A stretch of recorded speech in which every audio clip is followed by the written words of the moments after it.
This is Jim Pruitt, and you listen to another episode of the Pharm So Hard podcast. So I farm so hard, the employees want to find me, and then want to hire me. What's 100K to a guy like me? Could you please remind me? Farm so hard, this ain't easy. Working late nights, you best believe me. My grades can only go A's. Never want to see another B unless I'm Jay-Z. Farm so hard, let's get paid. Hey guys, welcome to another episode of the Pharm So Hard podcast. If you don't know what this topic is going to be about today, you're losing your mind. And for you guys who don't know, I'm Jim Pruitt, your host, aka PharmD in the ED, and we're going to be talking about coronavirus, COVID, whatever you want to call it, SARS. It's going to be in every hospital right now. Talked about, there's tons of meetings going on, ton of meetings that's going to be canceled because of COVID-19. And we got to set the record straight. There's a lot of panic going on. There's a lot of things that are happening, and we kind of want to put all the information out there. And you know how I do. I'm not going to be talking about this. I'm going to have someone come on who knows a lot more about this stuff than me. And this is one of my co-residents from PGY1, one of the smartest people that I know. So without further ado, go ahead and introduce yourself for the audience. Hello, everyone. My name is Alaina Dekerlegand. Thank you for that really sweet intro, Jimmy. I'm an infectious diseases clinical specialist. And I want to start by saying that I am in no way an expert on COVID-19. I don't think anyone could truly claim to be an expert at this time because we're dealing with something that's so new. With my background in ID, I just did my best to sift through all the information that's available and what we have so far to try to make the best informed decision about how we should be treating patients.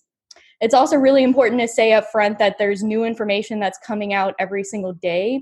So what Jimmy and I are discussing today might change next week or even tomorrow. So always be looking for new information. Absolutely. Thank you, Alaina. So before we even get really deep into all the information, can we just break down what is COVID-19? So COVID-19 is a new strain of coronavirus that was first identified in December 2019 in Wuhan, China. So the disease was initially named Coronavirus Disease 2019, which gave us the abbreviation COVID-19.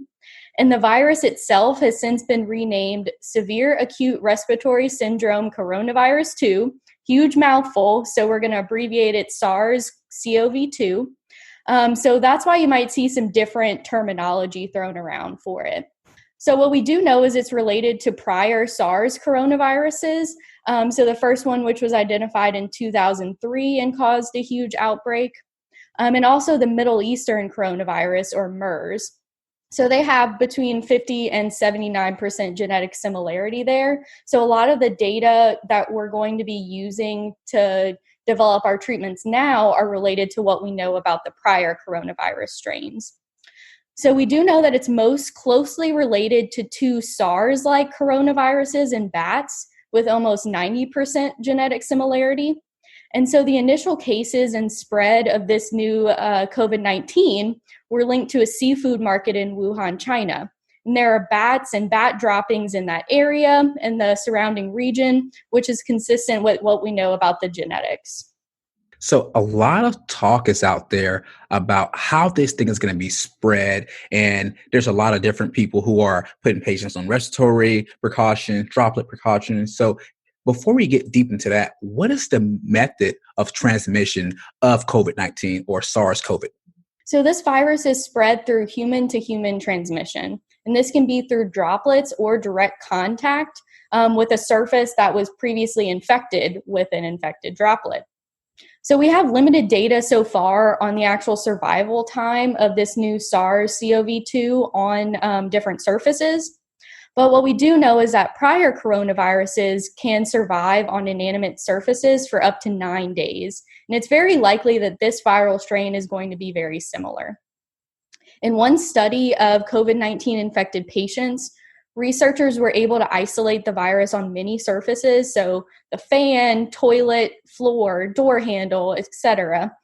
And that was without any cleaning of the patient's room. The good news was that the virus was not isolated outside of the patient's room or in the hallway.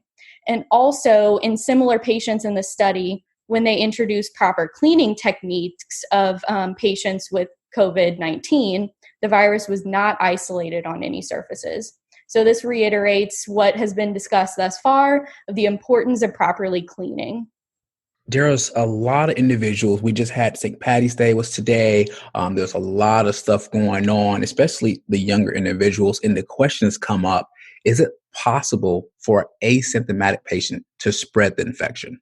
The data that we have so far shows that transmission can occur with asymptomatic carriers. The mean incubation period for this infection is around 6 days in humans, but anywhere from 1 to 20 days has been thrown around so far in literature. So infected patients can spread the virus before they have symptoms develop, and it also can be spread by patients who remain asymptomatic for their entire course. So it's possible that the high transmission rates of this virus are related to the transmission through asymptomatic individuals. And early estimations from China are proposing that almost 1/3 of infected individuals might be asymptomatic. That's cool. And I think it's key that you mentioned that, because there's a lot of individuals out there that are partying, have a good time, and they're thinking that they can't potentially be part of this. And asymptomatic care is going to be a key part of this infection. But when talking about that, there's a lot of numbers being thrown around out there. So can you kind of go into what are the current statistics on the number of patients that are actively infected right now?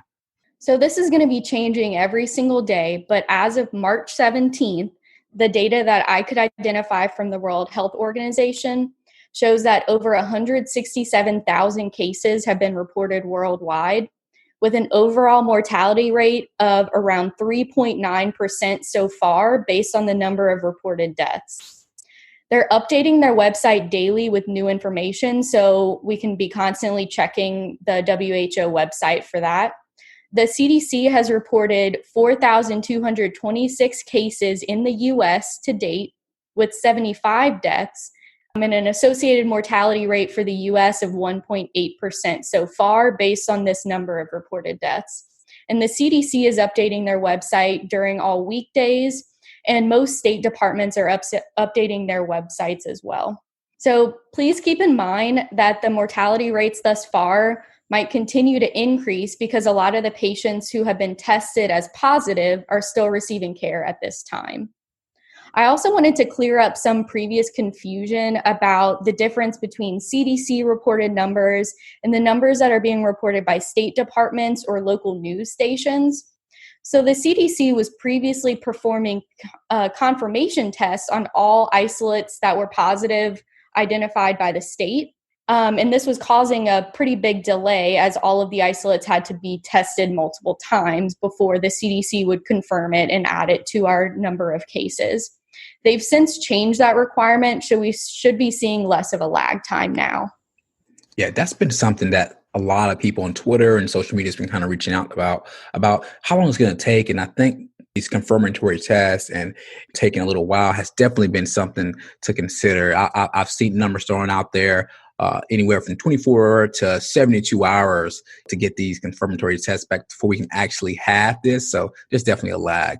Now, everything happening day by day. I've seen San Francisco shut the city down. I've seen a lot of cities and states getting ready to shut things down. New York's one of those as well. A lot of people are thinking to themselves, hey, this is not necessary. So is it really necessary to shut down schools and cancel public events? Like, I want to go to the baby shower too, but is it really necessary for this to happen? So the current measures that are being implemented might seem very drastic, especially to people that are in areas that have seen little to no cases so far. But the goal here is to decrease spread before we get to overwhelming numbers. So what we saw in Europe was a very drastic increase in cases from the end of February to the beginning of March. The number of patients infected at a time overwhelmed the healthcare system there, most notably in Italy. So there have been over 24,000 cases reported so far in Italy, with an associated mortality rate of 7.3%, which is much higher than what the rest of the world has reported. And this is likely attributed to how quickly the increase occurred and the overwhelming of the healthcare system.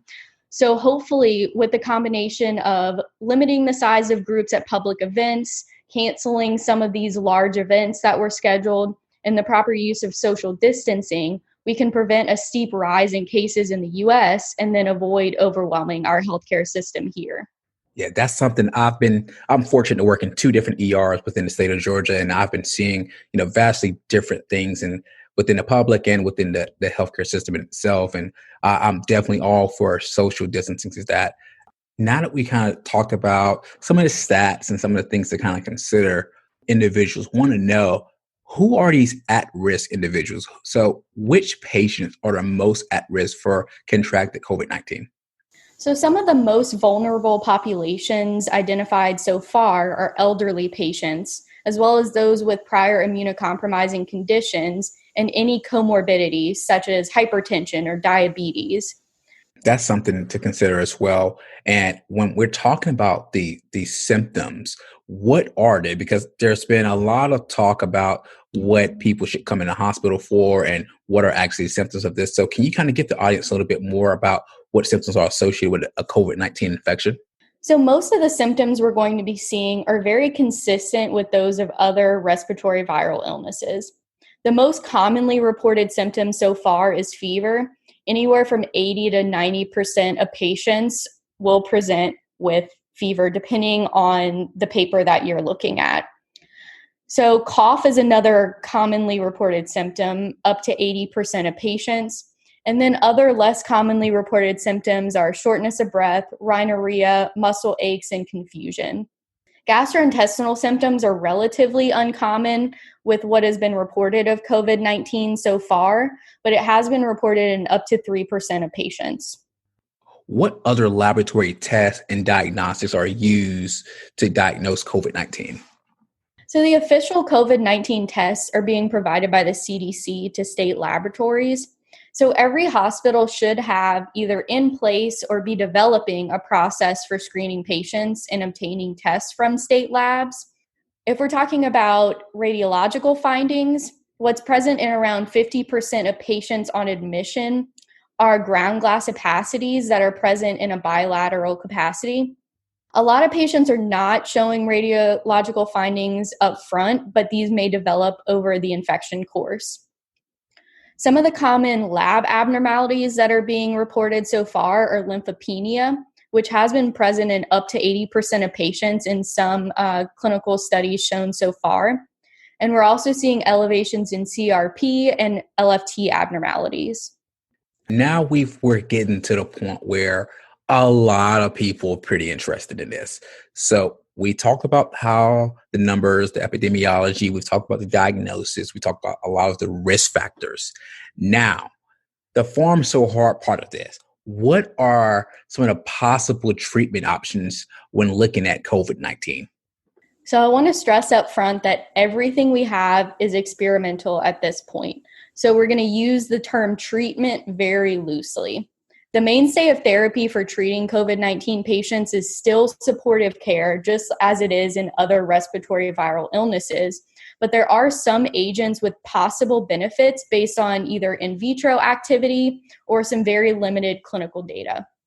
Also, I want to say up front that in vitro data so far has shown that once patients reach a very high peak viral load, antiviral therapies did not have any benefit.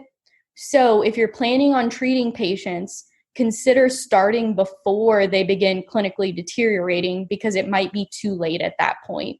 So what might be a better option is to consider some of the prior factors that increase the risk of a severe illness and use that up front with determining how your treatment course should go.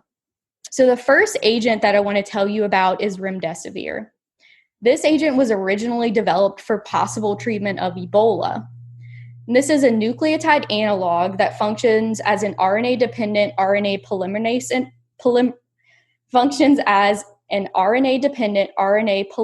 inhibitor. In vitro studies have shown that it causes RNA chain termination after it's incorporated, and then 3 nucleotides are incorporated after it. So it's thought that the allowance for these additional 3 nucleotides to be incorporated kind of protects it from excision by viral exonucleases and therefore can increase its efficacy. So some in vitro studies with MERS, SARS, and the new SARS-CoV-2 have shown that remdesivir can reduce the rate of viral replication. So there are multiple clinical trials ongoing in China right now with remdesivir, and there's also one multi-center study ongoing in the US. So although remdesivir is not currently FDA approved, it is available for compassionate use through Gilead. It's administered as 200 milligrams intravenously on day 1, and then 100 milligrams IV for a full course of anywhere from 5 to 10 days. Since it's an investigational drug, there's limited information available so far on adverse effects, but hypotension and amylase elevation were 2 potential adverse events that I found reported so far. So apparently you have to sell 4 of your toes to get access to this medication. Can you elaborate on that? I will point out that obtaining this drug requires a fairly extensive process that requires initial approval through Gilead, formal emergency investigational new drug or EIND approval through the FDA, and then a final approval through Gilead. So this process can take anywhere from 3 to 5 days to receive all the approvals needed and actually obtain the drug to use in a patient. So keep that in mind because a lot can happen during that time frame with your patient's clinical course. The requirements for patients to actually qualify to get remdesivir from Gilead. So they have to be inpatient with a confirmed diagnosis of COVID-19 and requiring mechanical ventilation. So exclusion criteria we know include evidence of multi-organ failure, pressors to maintain blood pressure, AST and ALT more than 5 times the upper limit of normal, creatinine clearance less than 30, hemodialysis, CVVHD, or the use of any other experimental antiviral agents for COVID-19. So reportedly, it's okay for your patients to be on an alternative agent before starting remdesivir, but you would just have to stop them when you are actually initiating the remdesivir. So it seems like your patient be sick enough to get the tube, but not sick enough to add on pressors and things of that nature. So that's very interesting.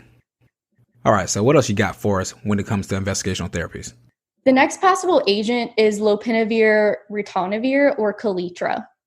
So Lopinovir itself is a protease inhibitor with ritonavir added on as a booster, and this is most commonly used as a component of HIV therapy.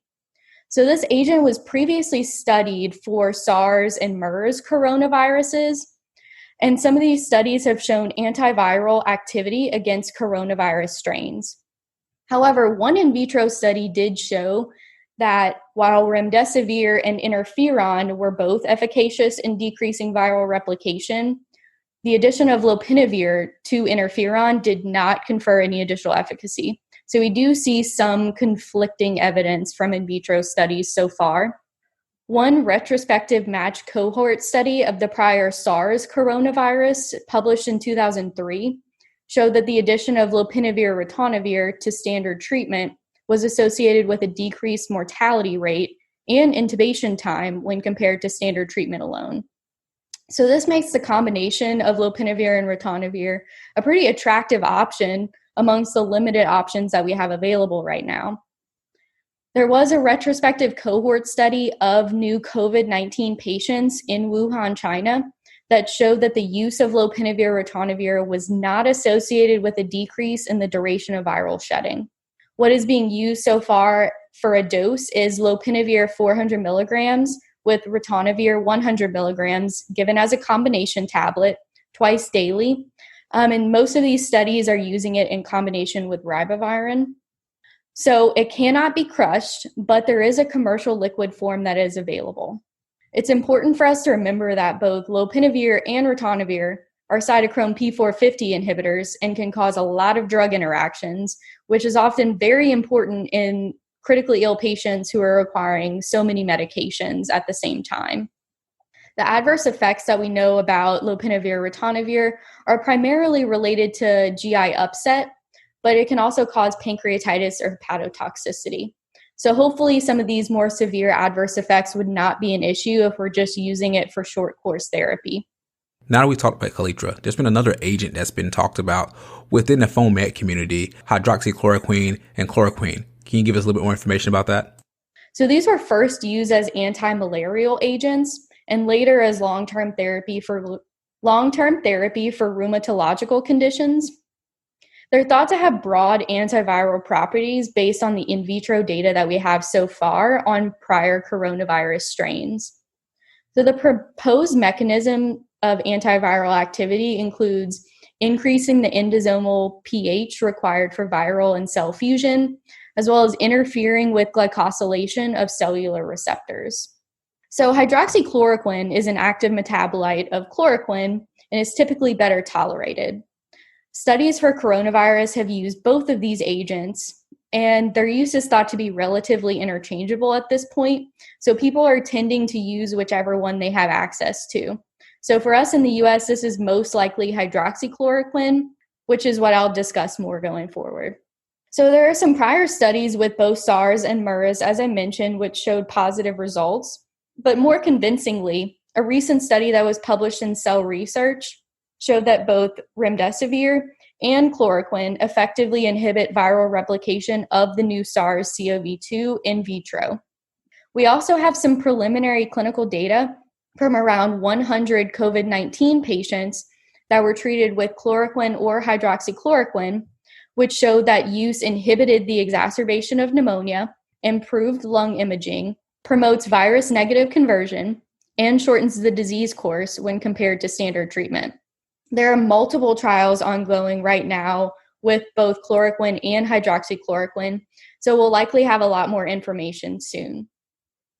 The clinical trials ongoing in China are using hydroxychloroquine 400 milligrams daily for 5 days, so this is what we would most likely be using for our patients. Patients must have enteral access since it's only available PO. Make sure that your nurses are not crushing it at the bedside, but we can make an oral suspension in the pharmacy if patients are not able to swallow the tablets whole. It's important to note that both chloroquine and hydroxychloroquine have narrow therapeutic indexes, so we should be using standardized dosing to limit the risk of toxicity. Most of the adverse effects that occur with hydroxychloroquine are during prolonged treatment courses, but some potential adverse effects to watch for include QT prolongation, bradycardia, anemia, thrombocytopenia, and LFT elevations. So hopefully we would not see these things in a short course, but it's still important to watch out for.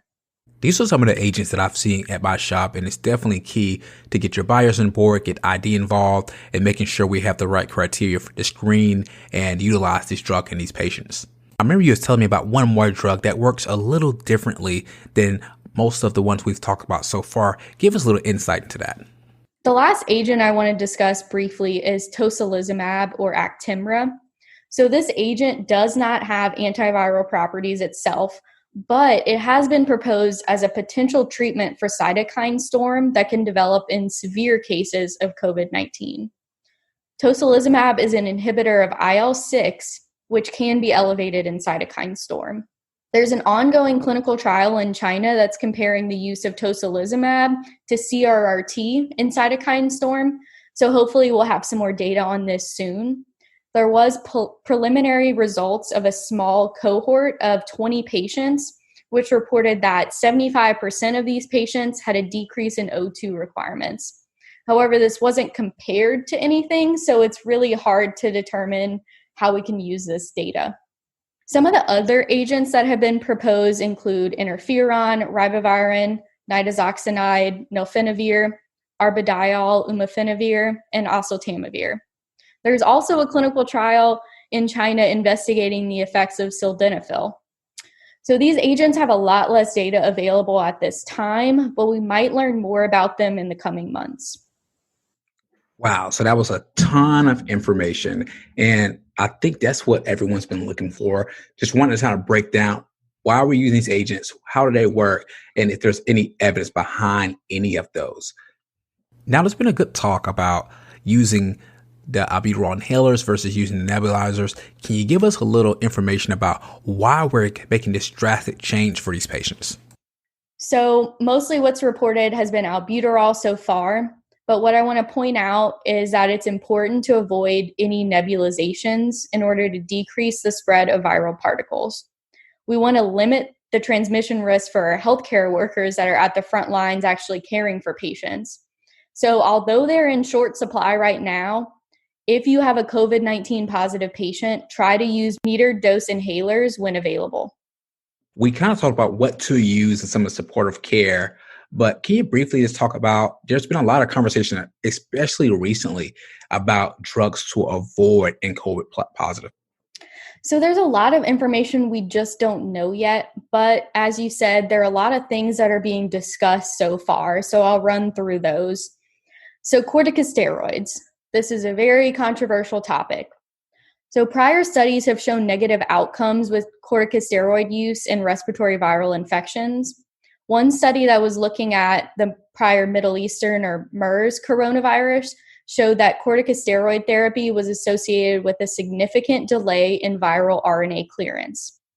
We don't have data yet for the effect of corticosteroids on the new SARS-CoV-2 strain, but most experts at this time are currently recommending against the use of corticosteroids in patients with COVID-19 infections. This is a little more tricky when it comes to patients with underlying COPD or those that develop ARDS. So use clinical judgment in those cases. Now, what's the deal when talking about ACE inhibitors and ARBs in these patients that are COVID positive? So these are currently being discussed. In vitro, the SARS-CoV-2 virus is thought to use ACE2 as a binding site. So patients on ACE inhibitors have been shown to have increased production of ACE2 as a result of their ACE inhibitor therapy. So the current recommendation being proposed is to discontinue ACE inhibitors or ARBs in patients that are diagnosed with COVID-19 infections, just since there is a possibility that therapy may increase the rate of infection of host cells by the viral particles. This is probably a pretty easy task to do, as a lot of these patients are going to eventually develop sepsis and hypotension at some point during their infection course. The next agent I want to discuss are NSAIDs. So French authorities recently advised against the use of NSAIDs as they may worsen the clinical course of coronavirus. So they haven't published any specific data related to this yet, but what we do know is we can postulate that this is likely related to an immunosuppressive effect similar to that of corticosteroids, but also possibly due to an upregulation of ACE2 similar to ACE inhibitors. So at this point, it would probably be a good idea to avoid NSAIDs in any patients that are COVID positive at this time and just use acetaminophen instead. So how should we handle situations like cardiac arrest, RSIs, for patients who are either suspected or confirmed COVID-19? So this is a really important topic to cover. And I think the answer to this question is going to differ a little bit based on the design of your hospitals and your ERs, as well as your standard workflow for code response, especially as far as pharmacists are involved. So all healthcare personnel that are actively resuscitating the patient should be wearing appropriate N95 masks, especially if the patient is not intubated. So I'm sure we all know that N95 masks are in shortage throughout the world. So that can pose as an issue. And hopefully intubating patients as quickly as possible if they weren't intubated prior to the code. And this can hopefully decrease the risk of aerosolization of viral particles. So the number of personnel inside patient rooms should be limited in order to both decrease the risk of exposure and also conserve our very limited supply of PPE materials. So one option proposed is to have the medicine components of the code cart kept outside of the room so that pharmacists or nursing personnel can be preparing medications outside of the room safely and then carefully passing them to personnel inside the room. So overall, just be prepared to discuss this workflow at your institution to make sure that everyone is prepared and knows what to do in a code situation with anyone who is either suspected or confirmed COVID. This is something that has come up a good bit, especially on Twitter. And it was a situation where I had recently where a patient that was getting ruled out for COVID went into cardiac arrest, and we had to perform kind of differently than we used to. And I had the code cart outside of the room, preparing medications and hand them inside. And I think one of the key things, and there's a few messages going around in the ACCCP, PRN group for emergency medicine, one of the key things to look out for is just making sure your team knows that you're still assuming that role and making sure that you're able to provide them with all of the supplies that you need. If you're handing over an epi and you give them the epi and the flush, kind of giving them all the supplies that you would give them and kind of communicating in a clear and effective way. So the next question that I have, what can we do about the limited supplies of things like PPE and supplies of everything else that people are going out and just buying across the US and the world in general? Yeah, so the level of public panic has led to some really crazy behavior.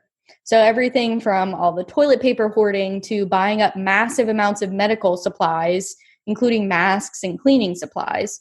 So patients who use alcohol swabs on a daily basis for self-injection of medications are having difficulty finding them, and hospitals are having trouble obtaining masks. So there are even reports of patients coming in and stealing masks from emergency departments, stealing alcohol wipes and cleaning supplies. So what we can do is just try our best to encourage everyone to be mindful of the needs of others. Only buy what you need for your family and what you would reasonably need as a 1-month supply, which is what the current recommendation is. And try to keep the members of the community informed that masks alone are not going to prevent spread of COVID-19. We have to encourage hand hygiene and social distancing instead. So in the hospital, we should be trying to limit the use of masks to essential personnel so we can conserve the limited supplies that we do have available. Right before we close out and your final thoughts, when talking about all of this, what can we do to decrease the transmission of COVID-19? So we should be following all of the recommendations that have been provided by the CDC so far. So avoid handshaking, clean your hands often, avoid touching your face. I know that's a very difficult thing to do, especially when you're thinking about touching your face. All you want to do is touch your face. So we should be covering coughs and sneezes, disinfect surfaces regularly, especially if they're shared surfaces, and handle all food carefully. Especially since going forward, a lot of people are going to be relying on Uber Eats and Postmates and things like that to get food. So we should be limiting travel to necessary reasons. Try to avoid spending time in crowded restaurants and bars.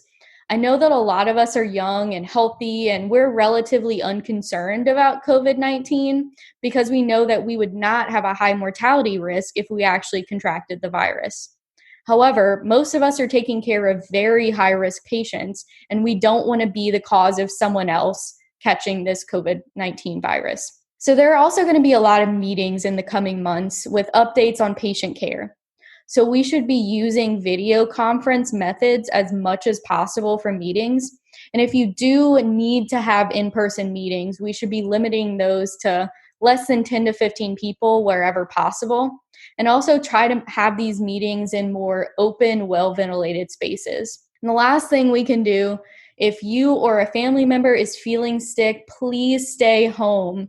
So although our immune systems may limit the illness to very mild symptoms and we feel like we're still able to go to work, we may be carriers of the actual virus and spread it to other patients who have weakened immune systems. So in areas that are being hit really hard with the virus so far, there are reports of up to 10% of the workforce being out due to illness. So our workforce is already going to be stretched so thin, and us spreading the virus amongst each other could be catastrophic. So whatever we can do to prevent infecting each other is so, so important right now. Alaina, I know you gave a ton of information, but is there anything you want to leave with the audience before we close out for today? Well, I just want to thank everybody for listening. I know we're looking at a pretty difficult couple months coming up, but just keep your head down. Know that we are doing everything that we can to help save lives around the world, and continue to just listen to as much relevant and reliable data as possible and help do whatever we can to keep the public calm and know that we are working hard to save them. Thank you again for coming onto the show. And I thank the audience for listening to another episode of Farm So Hard. There's a lot of information that we talked about today. And I have to hook you guys up with the show notes. All the information will be there. Almost everything that we said will be kind of laid out in this fashion. It's a few articles that we have sit out there. So again, as you guys go about your day, just realize that you don't have to be a pharmacist. You don't have to be in the ED, but everything you do, make sure you farm so hard. We're out. We're out of here.